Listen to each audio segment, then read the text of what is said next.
Ito na raw ang pinaka-unexpected na season ng ating liga. Lahat daw kasi may tira, may galaw, at walang basta-bastang bumibitaw. Pero bilang tahanan ng pinakamalakas na Mobile Legends Bang Bang players sa buong mundo, hindi ba dapat expected na yon? Magandang hapon sa inyong lahat. I'm Mara Aquino and welcome to the 7th week of MPL Philippines Season 10. Dalawang serye ang masasaksihan natin para sa araw na ito, but I guess we should just focus on the very first one, which is Blacklist International versus Onyx Philippines. Dahil sa kanilang unang pagkikita ay nasilip nga ng ating Super Rookies ang defending champions of M3.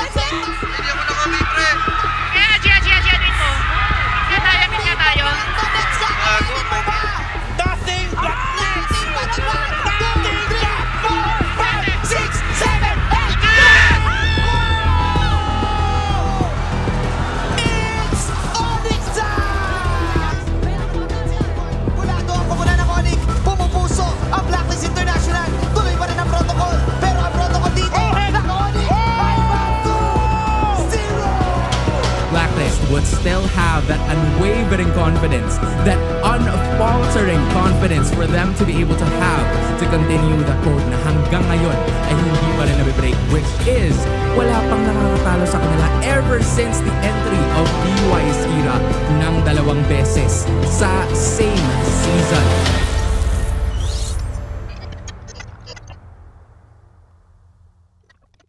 Of the Son, the Holy Spirit. Heavenly Father, una-una po, papasalamat po kami sa buhay ng bawat isa. Salamat po sa buhay na pinagkakalumit po sa amin. Salamat po sa mga blessings na binibigay niyo sa amin. Lord God, yung mga masama po pakiramdam ngayon, Lord God, tinataas ko po sa inyo. Nawa, pagalingin niyo po, Lord God, yung mga may nararamdaman ngayon. And Lord, ngayon po, humingi kami ng gawin nyo sa magiging laban namin against sa Onyx PH. Maikling na practice namin, may exit namin na maayos mamaya, Lord. Guide nyo po sila sa maayos na communication mamaya. Ngayon po, Lord God, maraming salamat po sa lahat. Sa inyo pong pangalan, ito aming panalangin. Amen. Alright. So, alam ko yung practice natin na 2 araw ngayon ay hindi ko masasabing smooth, pero karamihan naman doon ay magandang naging result. Pero may kasabihan nga tayo, kahit nag-struggle tayo doon sa latter part ng mga practice natin, no pain, no gain. So kung naipanalo lang natin yun at wala tayong natutunan, ano na tayo ngayon? Sa pagkatalo na naman ba natin matututunan yung mga pagkakamaling nagawa natin sa mga screen nitong mga nakaraan, di ba? Ang maganda doon, pinarealize nila sa atin na kailangan nyo mag-adjust sa ganyan. Itong ginagawa nyo, dapat ganito. Ikaw, tama yung ginagawa mo. Ituloy mo lang yan. Kailangan nyo mag-adjust. No pain, no gain. Hindi tayo matututo ng hindi tayo nag-i-struggle sa mga screens kung puro panalo lang ang nagagawa natin. So, ano yan, dami nating natutunan. Kahit sa maigsing matches, sa iilang matches na nagawa natin. Huwag nyo nang isipin yung puro negative na komento o kung ano pa man na pumapasok sa isip natin. Again, mas clear na pag-iisip, mas clear na mind, mas ma-execute natin yung dapat nating ma-execute. Pag nagpanik tayo, pag masyado tayong maraming iniisip habang in-game, maulit lang yung mga nakaraang mga error natin. Kaya hanggat maaari, iniisip lang natin, puro positive moments, kung paano yung ginawa nyo dati, kung paano yung magagandang execution na nagawa nyo ng screams, and the rest will follow. Yung sa atin siguro, coach, yung mismong ginagawa natin. Yung, yun nga, sa'yo, sila pa rin ba magsabi? Kayo na rin ulit kung ano yung dapat nyong gawin sa early, Haji. Overview. Yeah. Ano? Kung kaya pass the receipt, pass the receipt. Okay. Okay. Yung ano mo, playstyle mo, pagka depende sa mid lane natin. Depende. Kung lamang ako sa lane, yung mid lane natin, kung alam mong easy yung mid lane ng kalaban, pwede ka kung lamang lang ako. Pero dito, hindi yata ako lalamang sa hero eh. Yeah, match lang kami. Yan. Sa draft natin yata. So kung alam mong wala yung mid lane nila or busy yung mid lane natin, kailangan mo mag-ano. So isa pa yung isa pang hindi nasabi kanina yung pag gawa nila ng kill sa early, yung pwedeng sa mid. Madalas sa mid. Pwedeng gold, pwedeng XP. Aggressive. Kahit possible din pinibigyan ng nire-retry agad ng jungle nila. So yun isa sa mga nakalimutan kanina.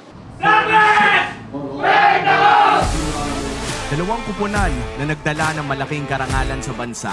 Nagbago man ng mga ibang manlalaro, nananatili pa rin ang storya ng dalawang matikas na organisasyon. It's Onyx vs Blacklist International. Ako nga pala si Omi, kasama ko dito si Manjin at si Chantel. Speaking of history, makikita natin na hindi pa talaga natatalo ang Blacklist twice. Ubestrat sa Blacklist International na talaga namang nakasanayan na natin. Lagpas isang taon na nating pinapanood na nananalo ang Ubestrat, and up until now, medyo infallible pa rin. Napakahirap pa rin talunin, pero bumabalik na ata yung classic na pangontra na banana split ng Onyx Philippines. Tingnan natin kung lalabas nga ba sa draft in game number 1. So now for Blacklist, ang magiging question dito is kung ipaprioritize ba nila yung XP lane na nila now kasi wala pa for as of the moment. Oh, yun na. Uy, Very wow. surprising. Bumalik tayo sa Ubestrat coming in from Blacklist International, locking in the este. Sana isuot yung Blacklist skin, no? Parang medyo nakakalungkot kung makita natin Tapos Blacklist. ginamit mo. Tapos ibang skin ginamit. So, oh my B, kung naririnig mo kami, nakit mo na yun. Plus the 1-1 on the side of Blacklist International. Tingnan natin kung ano nga bang ilalabas ng Onyx Philippines dahil magiging importante to in countering this Ubestrat. Ano pa pangalan ng ganitong strat? Ubier. Basta the ultimate bonding experience yun na mas pina-ultimate. So ultimate. Ube. May ganon. May bago atang nilabas It's ang back. Lapu-Lapu. Nagbabalik na po. And huling Lapu-Lapu na nakita natin ay Season 8 pa. Whenever early game, talagang makita tayo ng bantayan agad. This is Onyx and Blacklist. Ito yung mga klase ng mga teams na nagkaka-pokan agad. Umpisa pa lang at para pigilan yung initial rotation na gusto mangyari for both. Nakaka-miss yung Minotaur pick though. Isa sa mga maganda dito is pwede kang tumulong. Sensui Minotaur ang meron din sa jungle. Hoy! A first blood going to the hands of the Queen. Grabe naman yun. Estes na killer. Yeah, Estes na killer na punta kay Oh My Venus. But we're talking about it earlier, yung pag-aaral ni Nablapsi ng mga certain heroes. First time ko nakita to in the entire 10 seasons. Minotaur jungle, no? Oo, MPL, the Minotaur jungle. Subok sila dito ng combo. Ihila muna si Wise ng Turtle. Nagpapaunahan lang sila dito sa paghila. Oh. Habang si Sensui. Wala pang stock walang rage si Sensui. Sensui wala, pero ito na naman yung agad. At ang ganda ng counter dito yung combo, yung Minotaur Fury nandun. Pero buhay pa rin yung apat sa side ng Blacklist International as Rabiton will run away. Ang daming nangyari pero mas maraming heal ang naganap doon. Walang mamamatay. Literal, kapag mamamatay ka na, may God Altar. Pagkagising mo sa God Altar, may Blessing of the Moon Goddess. Busog ka hanggang bukas. Napakadami nangyari pero walang casualty. Tapos kompleto pa rin yung buhay nila. Pero yung Red Tree napunta kay Sensui. Sustain and keep fighting. Yan ang labanan na makikita natin. Onyx Philippines, they have the crowd control. They have some sort of damage saka armor penetration na rin mula dito kay Dare. Pero ang tanong, may kailangan nilang makahanap ng isang target na pwede nilang ilayo at ito na ata yun. Si Haji ang susubukan nilang i-target. In-activate ni Nets yung crossbow. Pero Oh, no! mas in-activate ni Wise yung dila niya. At ay makakuha si Rami doon. Pero may healing galing din. Super Prince. Double heal. Sige, mamaya na tayo mag-team fight. Healing galing muna. Labanan ng heal. Normalan. Walang nag-normalan. Naglakaran lang. Oh, papasok naman si Edward. Si Dare may masa-stun. May Spectre Step kaya malayo. Bravest Warrior in. Walang mamatay. Ang daming nangyari. Pero 1-0 pa rin ang ating kill score. Turtle is up. Half HP na. Sino kaya makakapag-secure nito? Blacklist International. Si Wise sa makakapag-retry. May team fight kayang magaganap dito sa mid lane. Finally, makakabawi si Wise doon sa pagkuha ng retribution. Pero si Nets ata ang mag-go. Nets activate sa crossbow roar out. As Oheb will go for the turtle. Susubok si Rapidon. Rapidon mapapakaw. Pero Sensui Instincts pa rin ang nagwagi doon sa retry na laban. Siguro malaking chance na ang pwedeng mag-iba ng tide ng laban na to are the side laners. The XP laners! Sinipa this time si Wise. Yung Dinosaur mag-activate pa ng altar dito. Nauna yung Onyx. Minotaur Fury. 2-4. Pero hindi lang lahat ng Blacklist International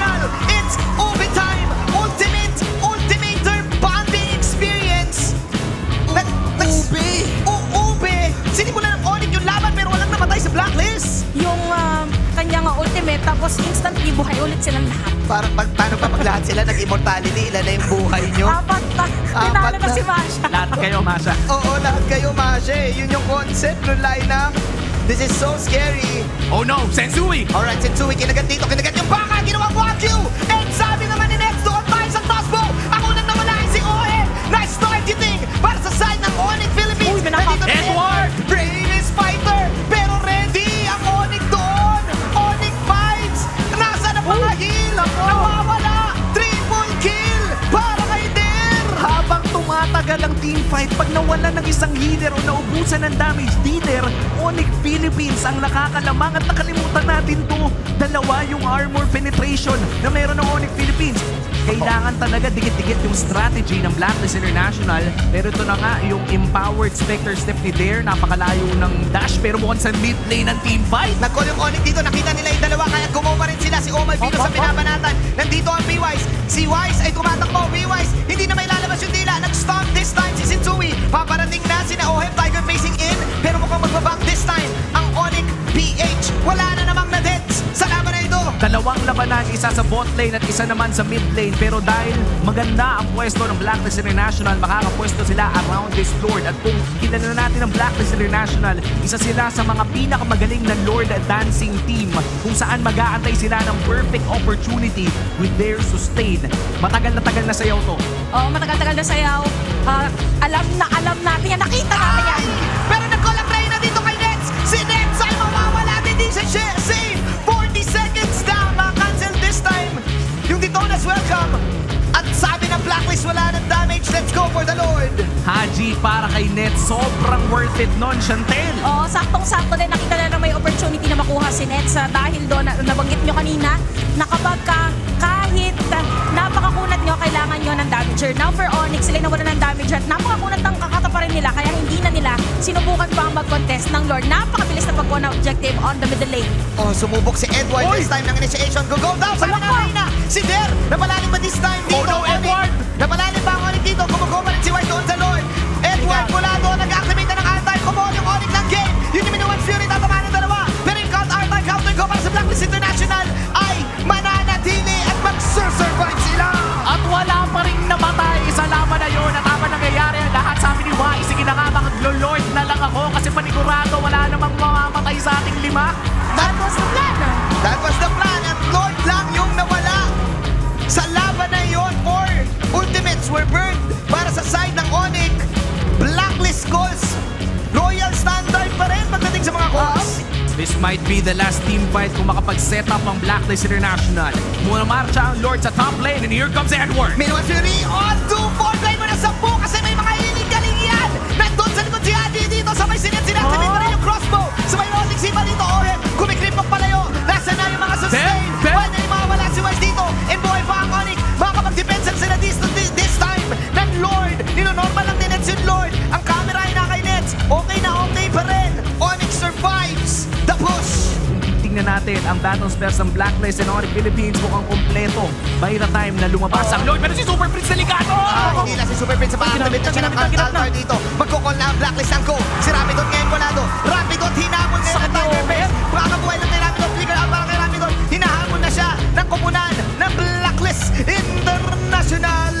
Susubukan niyang ikat yung mid lane pero may paparating sa bot lane at sa top lane. At sisimulan na rin ni Wise. This is a 4v3 inside the base. Onyx Philippines. Unahin muna ata ng Onyx yung mga minions dito. Activate ng crossbow. Nandito si Rapidon pero na-activate din yung Cult Altar. Para sa side ng Blacklist International. Lilipad ba si Mr. Ohen? Hindi pa nagpapap ng mga Purify this time. Finally nawala si Sensui. What a defense! Buhay pa rin ata ang Onyx. Oo, sakto na kami yun. Nandito din ang Reyna. Sabi ng Reyna, ikaw nyo na to. 6 seconds pa, Super Prince. Si Super Prince, 6 seconds. Oh no. 2 seconds. Buhay na si Super Prince. It's a 4v4. Can they defend this? Here we go.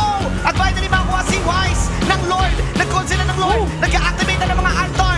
2-1. Hero is down. Para sa side ng Blacklist. It's a 4v5 at ang Lord ay nasa side na ng Blacklist International. Mukhang gusto pa nila tapusin to. Si Sensui makakakuha ng dalawa. Sensui!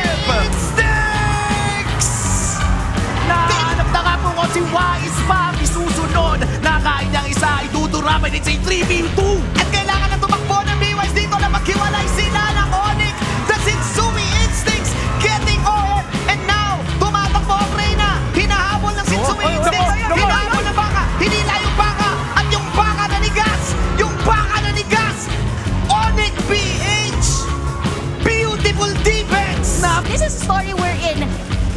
mabibait ka kasi na mag-overstay para lang matapos yung laban. Pero Onyx ngayon, meron dalawang dedepensa at dalawang dedepensa.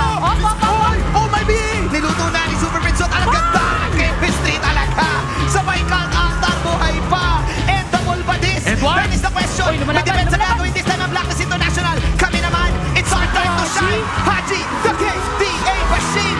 Kanina nyo ba sinasabi yung mga heal? Pwes, yung heal ko ay kumikil! Hinahamon niya this time ang Wagyu! Hinahamon si Setsui! Babawi this time! Si Owen, makunat ka ba ng banga nga? Gano'ng kakunat ang banga? Pinalambot! Ni Haji! Ako consider naman ata ang susunod naging clip na laban na may Jones pero mukhang siya na ang babagsak at apat na ang wala. Si Super Fritz na lang ang nananatili pero sabi ng Super Fritz sa harapan ng royalty, ako na lamang ang natitira. And the ball! Blacklist International after a back and forth game. They will get game number 1.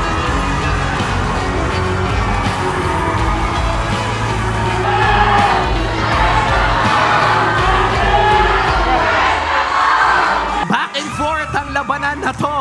Pero Chantel, ano ba na nangyayari doon? Sakto kakasabi ko pa lang, yun yung mga klase ng laban we're in. Medyo mabibait ka na mag-overstay sa specific na area para matapos yung laban. Nangyari siya for Blacklist International, nangyari din sa Onyx. This time around, naging mas matagal lang talaga yung timers ng Onyx during that moment. And even yung minion wave, ni-rush nila, nag-rush mid. Para kayo nagmamadali, wala kayong purify. Pero kung kaya yun. Yun naman daw yung Valentina. Yung unang class namin, nawala na yung iwan nila, nawala na kasi sa Iritel. Gusto ko pa sanang i-go ng i-go. Nung alam ko wala na sa Iritel, wala nang babawas dun eh. Kasi so, nangyari ang hindi nagdagdag kasi. Yung pangalawang go, ayun na yung malina. Kasi nga, nagpudaw na yung mga SSL. Pero yung una, magkalayo ata kayo ni OF nun eh. Yung mali-mali. Yung go natin, pili ko, endable yun eh. Kasi sino mo sinasacrifice na nila yung mga buhay nila, madaplang nila. Yung ano nga, nakapag-winter lang. Wait lang, kailangan natin pumili ng SR. Kayo. Problema ko dito, yun eh. Baka naman. Masasagot niya kasi daw, masagot ng mga kampi niya. Okay nga, pag may kalaban tayo remember, basta meron tayo nito. Mas kinakaya natin. Ano yung ano yung ON?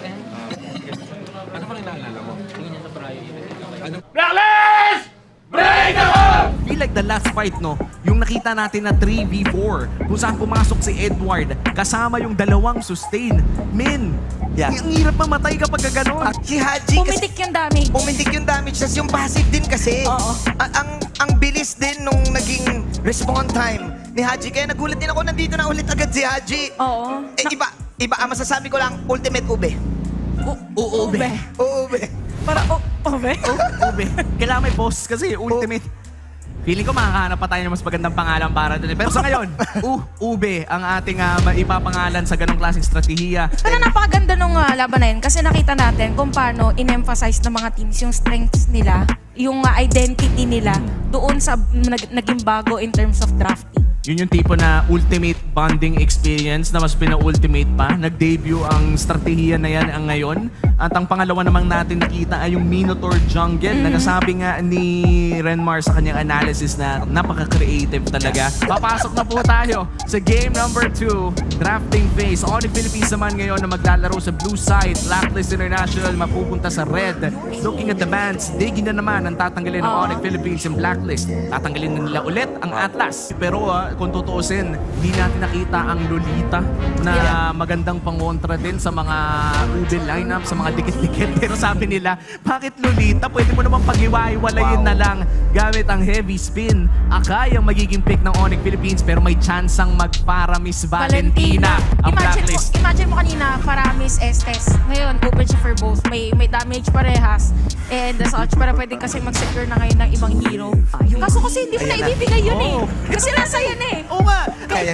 Kailan ka pa ba nakakita ng red side open para Miss Valentina? Hindi kinuha yung dalawa. Yung mga combos na pwede natin makita this game ay medyo marami.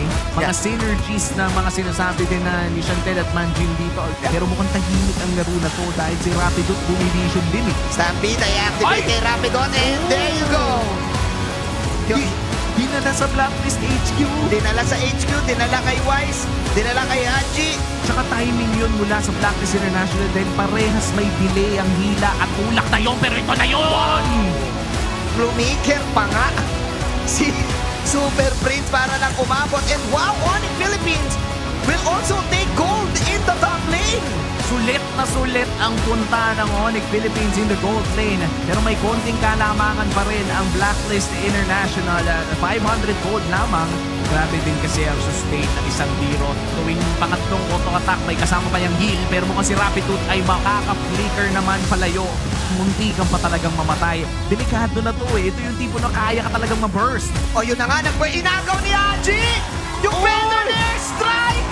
Ang lupit mo doon, Haji! Imam God! What a gulat from Haji for that kill!